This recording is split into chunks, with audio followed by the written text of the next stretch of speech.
배나영의 보이스 플러스. 부플리 여러분, 안녕하셨어요? 제가 전에 마녀 체력이라는 책을 소개한 적이 있죠. 여자가 체력을 키워야 할 때라는 이 책 기억하세요? 저질 체력이었던 40살 여성이 운동을 시작하고 철인 3종 경기에 15번 도전할 만큼 성장하는 과정에서 많은 분들의 공감을 얻었던 책입니다. 이 작가님이자 편집자님이 두 번째 책을 내셨는데요. 바로 이 마녀 엄마라는 책이에요. 부제를 보면 육아를 빙자한 마녀 체력 엄마의 성장 기록이라고 되어 있는데요. 제가 이 책의 제목을 풀어보면 40, 여자가 엄마로 살아갈 때라고 풀 수 있을 것 같아요. 이 책이 다른 육아서나 아니면 다른 엄마들의 성장 일기와 다른 점을 하나 꼽으라면 이영미 작가님은 이미 아이를 다 키우신 선배맘이라는 점이에요. 아이가 이미 장성해서 20살이 넘었더라고요. 그러니까 이제 아이의 독립만을 남겨둔 아이를 다 키우신 엄마인 거죠. 그래서 지금 아이가 유치원에 다니거나 초등학교를 다니거나 아니면 중고등학교를 다니는 그런 엄마들이 쓴 육아일기랑은 또 다른 관점으로 읽을 수 있는 책이에요. 엄마가 되면 관심이 가는 책들이 생기잖아요. 처음에 아이가 태어나서 유치원에 갈 때까지는 삐뽀삐뽀 119 소아과 이 책을 정말 교과서처럼 끼고 살다가 또 조금 지나면 연령별로 말 트이는 책에서부터 7살 때부터 하버드를 준비하라는 책을 쌓아놓기 시작하고 초등학생 독서법, 영어 공부법, 수학 공부법을 지나서 이제 아이의 입시가 다가오면 자기주도 학습법에서부터 메타인지 학습법까지 아이의 성장 과정에 맞춰서 보게 되는 육아책이라던가 부모 교육 책들이 굉장히 많이 나와 있지만 육아를 하면서 흔들리지 않는 가치관을 가지려면 제대로 아이를 키워낸 분들의 경험담을 읽어보는 게 참 중요한 것 같아요. 제가 옆에 두고 자주 읽는 책들은 좋은 부모가 되기 위해서 아이의 마음을 헤아리는 오은영 선생님이 쓰신 책이라던가 박재현 선생님이 쓰신 책, 이미 훌륭하게 아이들을 키워내신 박혜란 선생님의 책들을 주로 읽고요.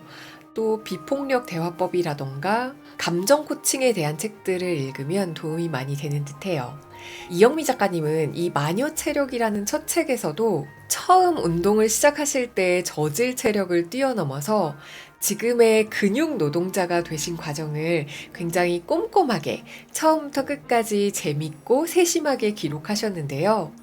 이 두 번째 책, 마녀 엄마에서도 결혼하고 임신하고 출산하는 과정에서부터 또 아이가 초등학교, 중학교, 고등학교 입시를 지나서 재수를 하고 대학에 가고 군대를 다녀오는 그 과정을 정말 생생하게 잘 쓰셨더라고요.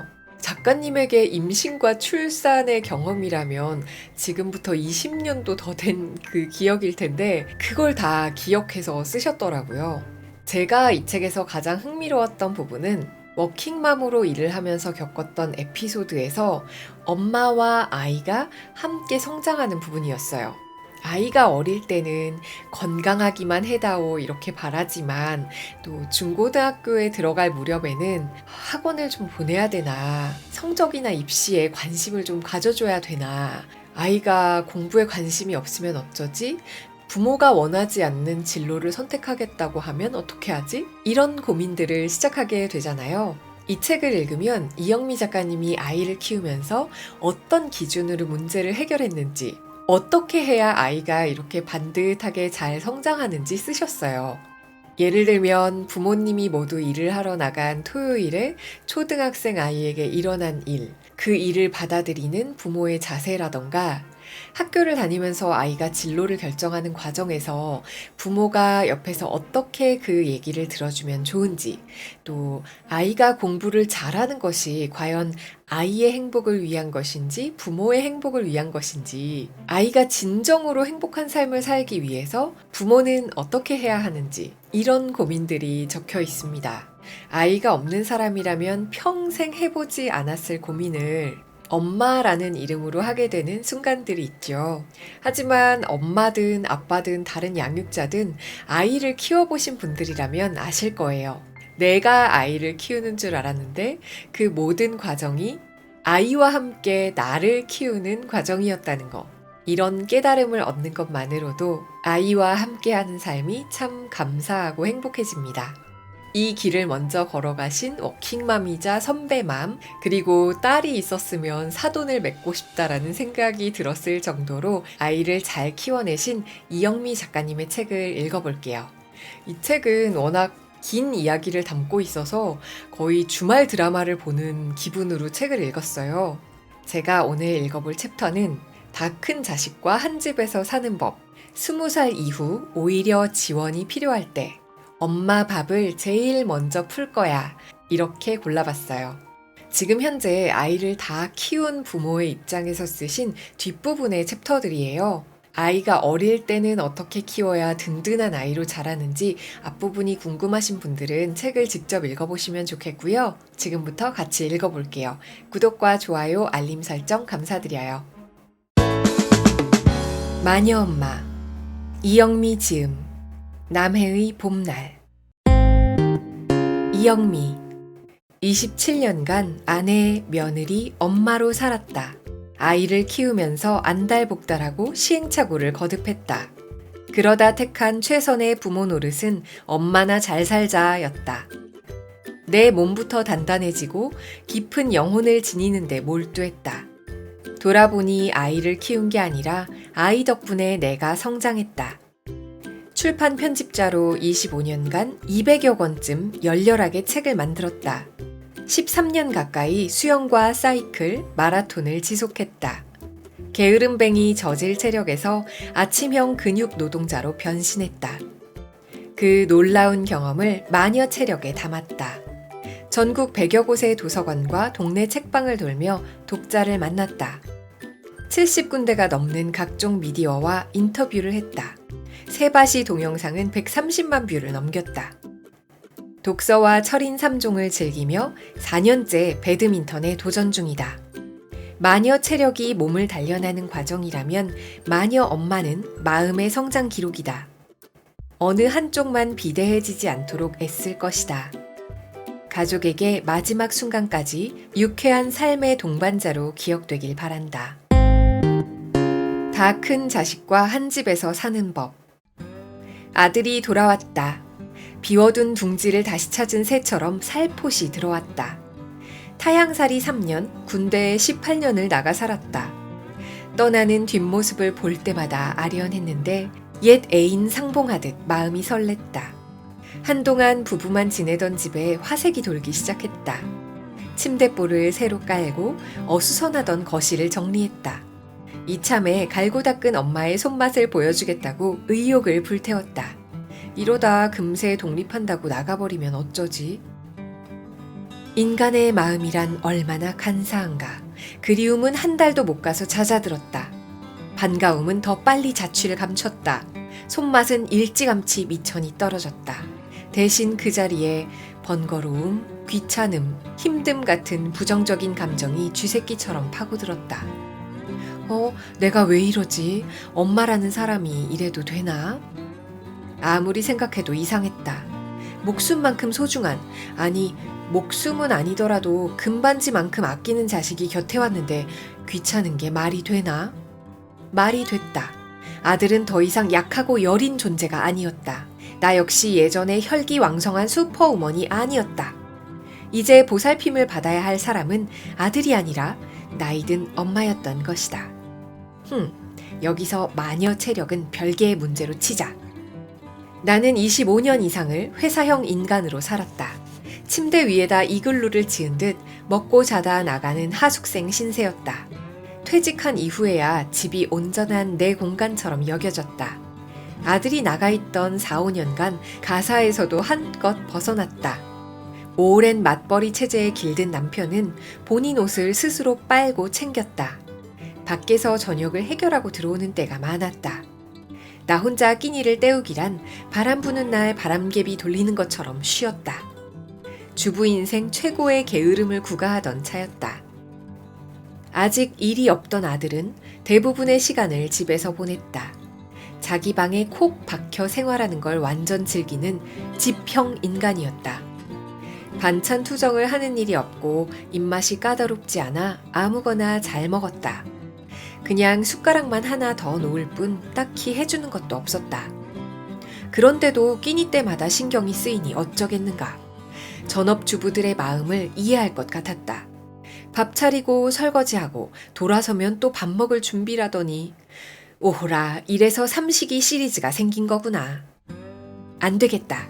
우선 사랑하는 마음과 번거로운 감정이 별개라는 것부터 인정했다. 부채의식이 있던 엄마 마음이 편안해졌다. 조만간 독립할지 모르니 집에 있는 동안 잘해주라고? 천만의 말씀. 아들이 언제까지 우리와 함께 살지는 신만이 아실 일이다. 비록 내 집이지만 맘대로 방을 빼라고 할 수 없는 세입자가 자식 아닌가. 남이라면 돈으로 해결하거나 계약서를 쓰면 된다. 오히려 사랑하는 가족이기에 집을 나눠 쓰는 구성원끼리 평화롭게 살기 위한 규칙이 필요한 건지도 몰랐다. 철저한 가사 분담이 이뤄졌다. 각자 취향에 따라 남편은 청소, 나는 설거지, 아들은 빨래와 재활용 분리수거를 맡았다. 하루에 한 끼니를 내가 해결하면 나머지는 죽이 되든 밥이 되든 아들 몫이었다. 장보기부터 재료 손질에 들어가는 노동은 최소한으로 줄였다. 온라인 세상에는 요리를 못하는 엄마나 집밥을 좋아하는 아들이 뚝딱 해먹을 수 있는 음식이 많았다. 가족이 모이는 거실에만 늘어놓지 않으면 각자 방은 얼마든지 어질러도 참견하지 않기로 했다. 지금까지 내가 아들을 키웠다고 속속들이 다 안다고 장담했다. 얼마나 큰 착각인가. 30년 가까이 함께 산 남편 속도 모를 때가 많은데 7개월짜리 아기를 떼놓고 회사에 나가기 시작했다. 따지고 보면 아침부터 저녁까지 긴 시간을 한 공간에서 부대끼며 보낸 적이 거의 없다. 평소 데이트를 잘하던 연인도 신혼여행을 가면 싸운다고 했던가. 아무리 살가운 아들과 엄마 사이라도 서로의 존재와 사는 방식에 익숙해질 시간이 필요한 법이다. 이제 만족하냐고? 본심을 말하자면 만족을 넘어 황송할 지경이다. 할머니의 유전자를 이어받았는지 엉성한 엄마와는 영 다르다. 어묵과 삶은 계란까지 넣은 국물 떡볶이를 대령한다. 예쁜 접시에다 유부초밥을 가지런히 올려놓고 부를 때도 있다. 주문하는 대로 라떼나 핸드드립 커피를 척척 말아준다. 때때로 혼자 가기 어려운 동네 맛집을 검색해서 동행해주기도 한다. 한 달에 한 번 아들과 단둘이 외식을 한다는 시오노 나나미가 부럽지 않다. 어린 왕자가 여우를 길들이고 떠난 것처럼 이러다가 엄마를 놔두고 달아나 버리면 어쩌나 은근히 겁내고 있다. 20살 이후 오히려 지원이 필요할 때. 한국의 부모들은 이상하다. 자식 교육에 모든 걸 다 바치려고 작정한 사람들처럼 돈을 쓴다. 세상 물정 모르는 어린애를 유모차에 태워 해외여행을 떠난다. 유치원 다니기 전부터 맹렬히 과외 활동을 시작한다. 비싼 영어 유치원이나 사립학교를 보내지 못해 안달한다. 학습지를 사거나 학원비를 내는 데는 돈을 아끼지 않는다. 이 정도는 초중학생 부모라면 대부분 해볼 법한 애교 수준이다. 고등학생이 되면 돈의 단위가 달라진다. 말도 안 되게 비싼 고액의 개인 과외를 시킨다. 그 비용을 대기 위해서 부모가 가사 도우미나 대리기사도 불사한다는 기사를 본 적이 있다. 좋은 학원이나 학군을 찾아 빚을 내서라도 이사를 간다. 자식 교육에 돈을 쓰는 부모의 심정을 왜 모르겠는가? 나 역시 부끄럽지만 남들과 별반 다를 게 없다. 아니, 쓰지 않아도 좋았을 돈을 꽤 낭비한 장본인이다. 특히 수능을 3달 앞두고 평소에 나답지 않게 귀가 얇아져서 쪽집게 과외를 시킨 적이 있다. 효과가 있었는지 없었는지를 떠나 내 평생 쓴 돈 중에 가장 아깝다. 잠깐 정신이 나갔었나 싶다. 이런 부모들의 눈먼 욕망이 강남의 사교육 시장을 그토록 거대하게 키우고 말았다. 게다가 부모의 돈과 관심은 돋보기로 빛을 모으듯 대학을 가는 데만 집중된다. 초등학교 때는 다양한 전인교육을 시키던 부모들도 점점 변하기 시작한다. 중학생이 되면 취미나 교양활동마저 대학을 가기 위한 방편으로 전락한다. 마치 대학을 보내기 위해 아이를 키우는 사람들 같다. 대학 이후의 삶이란 아예 없는 것처럼 군다. 부모도 학교도 사회도 20살 이후 청년들에게 갑자기 스위치를 꺼버린다. 기나긴 인생에서 4년간의 대학 생활이란 속눈썹만큼이나 짧다. 여기다 판돈을 다 쏟아넣을 만큼 중요한 패가 아니다. 대학을 잘 가야 나중에 잘 살 게 아니냐고? 그렇게 대학이 중요하다면 같이 입학하고 졸업한 동창들이 죄다 비슷한 인생을 살고 있어야 한다. 과연 그런가? 좋은 대학을 나왔어도 비상식적으로 몰지각하게 구는 인간들이 넘쳐난다. 내 주위엔 대학을 나오지 않았지만 꾸준히 책을 읽고 공부해서 지혜롭게 사는 친구들이 많다. 50년쯤, 아니 40년만 살아보면 저절로 알 것이다. 대학이라는 학벌이 내 삶에서 차지하는 자리가 얼마나 미미한지. 대학 졸업장이 아니라 편집자로 살면서 어떻게 살까 고민했던 세월이 지금의 나를 만들었다. 홍세화 선생은 생각의 좌표에서 학벌 체제가 지닌 폐해를 지적한다. 학벌 체제는 모든 사회 구성원들에게 평생 교육을 멀리하게 한다. 만 18세의 인생의 서열이 거의 정해졌기 때문에 그 이후에 공부할 필요성을 크게 느끼지 않기 때문이다. 한국 사회의 구성원은 일생 동안 기껏해야 2번 공부한다. 대학 입시를 위해 1번, 임용이나 취직을 하기 위해 1번. 남과 벌이는 경쟁에서 이기려고 2번 긴장할 뿐 자기 성숙을 위한 모색과 긴장은 거의 죽은 사회다. 인간이 잘 살려면 죽을 때까지 자기의 성숙을 위해 배우고 생각하고 행동해야 한다. 겨우 대학에 들어갔다고 배움이 끝나는 게 아니다.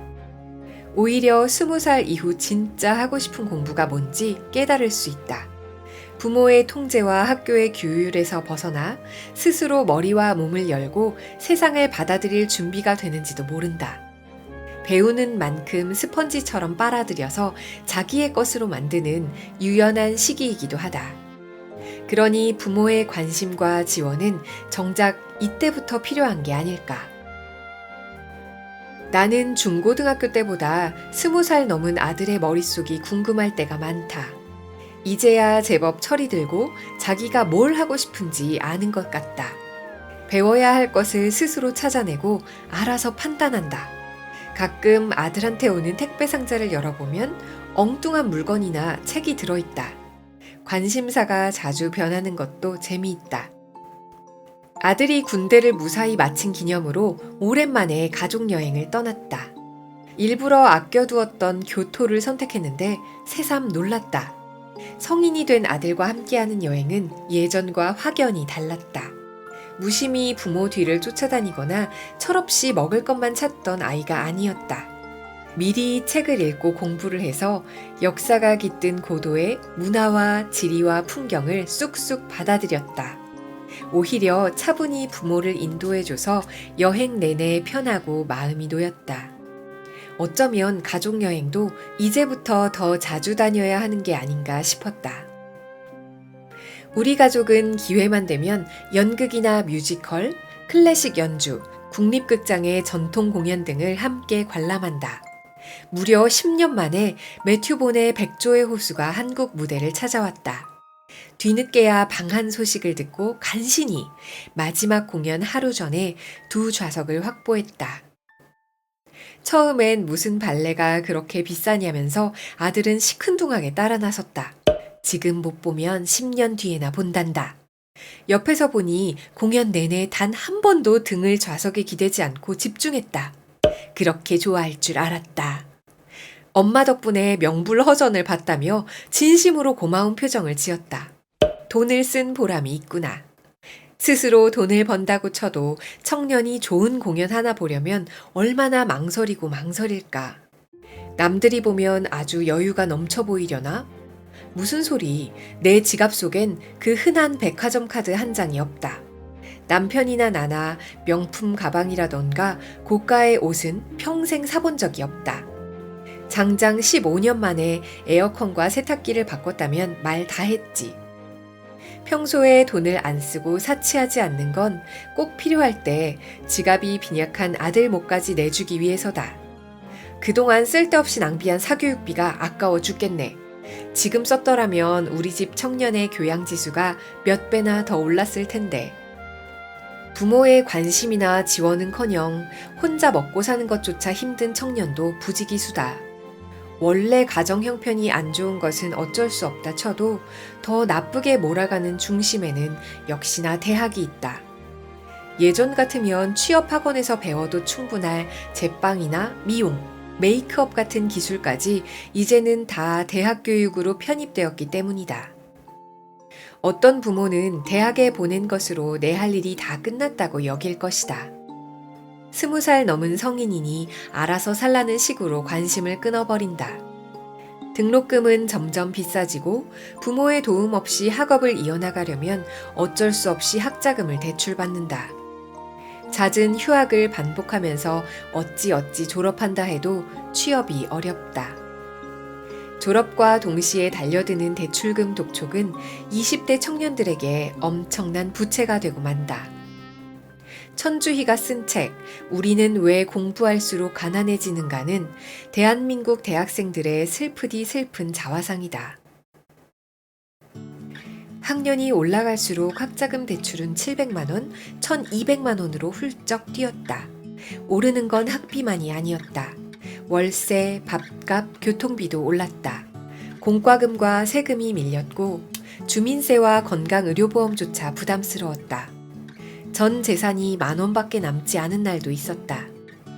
지독한 감기에 걸렸는데 병원비와 약값이 아까워 가지 않았고 차비가 없어서 수업에 빠지는 날도 있었다. 아플 때 병원에 가고 부모님께 손 좀 벌려도 될 법한데 그때 나는 어리석게도 빈곤이 독립을 위한 과정이라고 여겼다.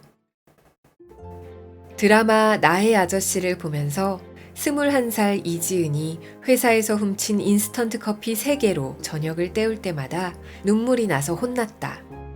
생계를 이어가기도 어려운 청년들에게 교양이니 문화니 논하는 건 다 팔자 좋은 소리로 들릴지도 모른다. 그래서 더 슬프고 안타깝다. 20살 시절에 알아야 하고 배워야 하고 받아들여야 할 것들이 있다. 그렇게 깨치며 성장해야 성숙한 30살로 살고 괜찮은 40살이 된다. 청년 문제는 부모의 능력만으로는 도저히 해결되지 않는다. 그래서 국가가 있는 것이 아닌가. 청년이라면 배우고 싶은 걸 실컷 배우고 보고 싶은 걸 마음껏 보고 하고 싶은 걸 충분히 하도록 지원받아야 한다. 어딜 가든 좋은 옷을 입은 중년과 노인들만 가득 앉아 고급 문화를 향유하는 게 나는 어쩐지 미안하다. 장차 그런 중년으로 살 수 있도록 청년들에게 더 많은 배려와 기회가 돌아가면 좋겠다. 그래야 나라의 미래가 보일 게 아닌가.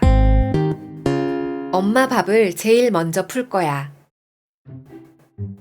시어머니가 식구들 밥을 푸는 순서는 늘 정해져 있었다.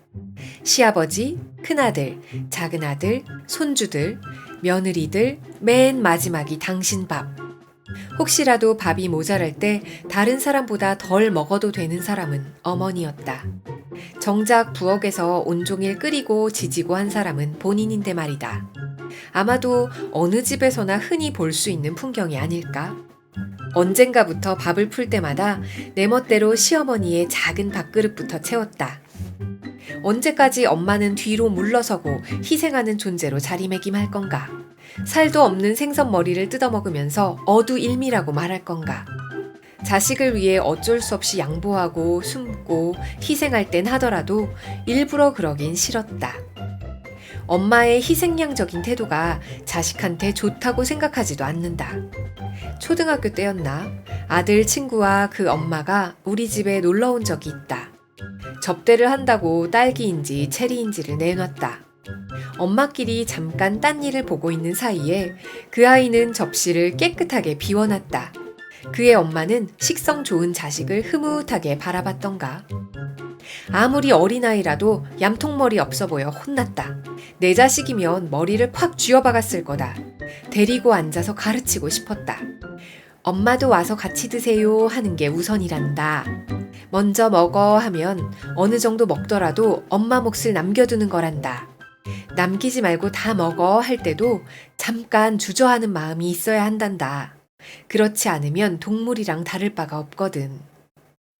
내 집에선 밥 푸는 순서가 따로 없다. 부엌에서 수고한 내 밥을 먼저 풀 때가 많다.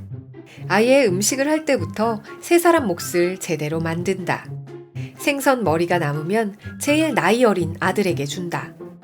가장이 숟가락을 들 때까지 온 가족이 기다리는 고루한 짓은 안 한다. 혹시 늦는 식구가 있으면 그만큼 몫을 미리 남겨둔다. 대신 연락도 없이 늦으면 남겨놓지 않는다. 생일이나 어버이날이 다가오면 아이가 뭘 선물해 줄까 혼자 기대하지 않았다. 대신 뭘 해줄 거냐고 대놓고 물어본다. 돈 없고 바쁠 테니까 그냥 넘어가도 된다 라는 말은 해본 적이 없다. 과자 한 봉지라도 좋으니 꼭 사달라고 했다. 언젠가는 정말 까만 비닐에 내가 좋아하는 과자 2봉지만 덜렁 사온 적도 있다. 러시아산 캐비아라도 먹는 것처럼 나는 히히거리며 맛있게 먹었다. 비싼 선물보다 기억하는 마음이 훨씬 중요하기 때문이다. 아들이 가사일을 잘하고 식탁 마무리를 깨끗이 하고 선물을 챙기는 건 하루 이틀 가르쳐서 된 일이 아니다. 내가 오랫동안 맞벌이를 하면서 남자의 경쟁력에 대해 숙고한 결과다. 돈 잘 버는 것만큼 성실한 것만큼 살림 잘하고 상대방을 다정하게 배려한다는 건 엄청난 장점이다. 특히 나중에 결혼을 한다면 그 진가를 톡톡히 발휘할 것이다. 아내한테 완전 사랑받는 남편이 될 테니까. 혹시나 생활력 강한 여자를 만나 본인이 육아와 살림을 맡는다 해도 끄떡없을 것이다. 여기저기서 사위 삼고 싶다는 아우성이 들리는 것 같다. 내 착각인가? 본성을 숨기고 남편이나 자식을 위해 뒤로 물러서봤자 아무도 알아주지 않는다. 엄마는 원래 그런가 보다 생각한다. 내 후배 세대는 남편과 양성평등하게 살았으면 좋겠다. 일하는 여성들이여, 어디서든 뭘 하든 남편과 동등한 대우를 요구해라. 똑같이 생계의 짐을 나눠 맸으니 권리도 의무도 똑같이 나눠라. 살림과 육아를 맡은 전업주부들이여, 당당해져라. 가사노동은 집에서 노는 것이 아니다. 움츠리지 말고 체력이든 취미든 부업이든 비장의 칼을 갈면서 때를 기다려라. 아이들은 금세 크고 남은 인생은 길다. 희생하고 물러서고 양보하는 엄마로 살기는 싫다. 생기 넘치고 하고 싶은 거 많고 도전하는 엄마로 살고 싶다. 엄마가 돼서 너무 이기적인 거 아니냐고? 그럼 좀 어떤가? 내가 좋아하는 헬렌 리어링은 그런 면에서 일찍이 이기적인 삶을 실천해온 현명한 여성이다. 소박한 밥상에 쓴 구절을 모든 후배 여성과 공유하고 싶다. 만약 지금 당신이 다른 어떤 것을 하는 것이 더 나은데도 그 일을 하고 있다면 그 일은 바로 고역일 뿐이다. 나는 요리보다는 좋은 책 읽기 혹은 쓰기, 좋은 음악 연주, 벽 세우기, 정원 가꾸기, 수영, 스케이트, 산책 등 활동적이고 지성적이거나 정신을 고양시켜주는 일을 하고 싶다. 음식 만들기에는 시간을 최소한으로 투자하고 밖으로 나가든지 음악이나 책에 몰두하고 싶다. 헬렌 할머니, 어쩜 그렇게 내 맘이랑 똑같나요?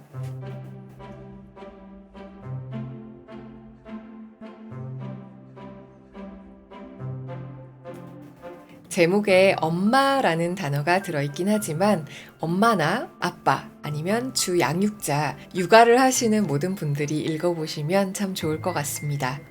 엄마는 임신과 출산을 거치면서 아이와 더욱 애착 관계를 형성하고 주 양육자가 되는 경우가 많지만 아이를 어떻게 잘 키우느냐는 아이를 돌보는 모든 사람들, 양육자를 비롯한 주위 사람들, 또 사회적인 관심이 필요하니까요. 행복한 아이가 자라서 행복한 사람이 되고 또 행복한 사회를 만들겠죠. 이렇게 주위를 행복으로 물들이는 힘, 아이를 행복하게 키우는 힘은 행복한 양육자에게서 나온다고 말하는 책, 마녀 엄마 같이 읽어봤어요. 그러니까 오늘도 행복한 하루 되시길 바라요. 우리는 다음에 또 만나요. 안녕. 배나영의 보이스 플러스